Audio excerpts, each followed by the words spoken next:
ठाणे जिल्हा मध्यवर्ती सहकारी बँकेच्या माध्यमातून करोडो रुपयांच्या योजना सुरू केल्या असून आधुनिक शेतीबरोबर शेतीपूरक व्यवसाय करण्यासाठी तरुणांना उद्योजक बनविण्यासाठी आता नव्या योजना कार्यान्वित केल्या जाणार असल्याचे ठाणे जिल्हा बँकेचे अध्यक्ष राजेंद्र पाटील यांनी शेतकऱ्यांना मार्गदर्शन करताना सांगितले।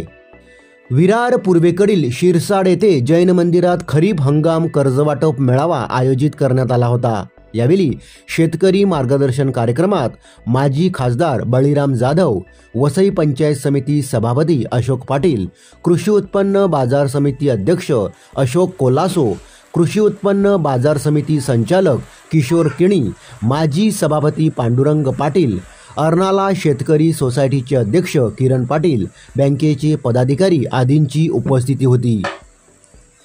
यावेळी मान्यवरांनी शेतकऱ्यांच्या हितासाठी त्यांचे राहणीमान उंचविण्यासाठी बँकेच्या माध्यमातून नाविन्यपूर्ण योजना आणणार असून शेतीसाठी मोठ्या प्रमाणात कर्ज उपलब्ध करून देण्यात येणार आहेत असे यावेळी सांगितले।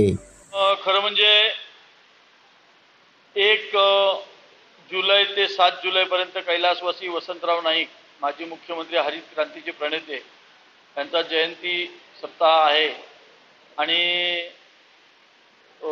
दिनांक 1 तारखेपासून 6 तारखेपर्यंत म्हणजे रोज एक तालुका, याप्रमाणे 1 तारखेला सकाळी विक्रमगड झालं, दुपारी जव्हारला झालं, 2 तारखेला भिवंडी झालं, संध्याकाळी कल्याण झालं, काल ठाण्याला झाला कार्यक्रम, संध्याकाळी अंबरनाथला झाला, आज सकाळी वाड्याला तालुक्यातील शेतकऱ्यांचा मेळावा झाला, आज संध्याकाळी या ठिकाणी वसईला संपन्न होत आहे, उद्या सकाळी पालघर, संध्याकाळी डहाणू तलासरी, परवा सकाळी मुरबाड आणि संध्याकाळी शहापूर असे दोन्ही जिल्ह्यातल्या सगळ्या तालुक्यांमध्ये तालुका वाईज शेतकऱ्यांचे मेळावे, खरीप कर्ज हंगाम मेळावे आम्ही या ठिकाणी आयोजित केलेले आहेत। याचं कारण असं की शासनाने दिलेले टार्गेट पूर्ण व्हावं, माझा दोन्ही जिल्ह्यातला शेतकरी पीक कर्जावाचून वंचित राहू नये आणि शेतकरी आणि बँक यांच्यामधला जो दुवा आहे, जो दुरावा आहे, तो दुरावा दूर होऊन शेतकऱ्यांच्या अडचणी शेतकऱ्यांमध्ये जाऊन समजावून घ्याव्या या उद्देशाने हे शेतकरी मेळावे आम्ही आयोजित केलेले आहेत। सेंद्रिय शेतीला प्रोत्साहित करण्यासाठी काय विशेष योजना बँकेच्या माध्यमातून? सेंद्रिय शेतीला प्रोत्साहित करण्यासाठी विशेष योजना करा अशी मागणी वाडा आणि वसई या दोन्ही ठिकाणी शेतकऱ्यांमधून आलेली आहे।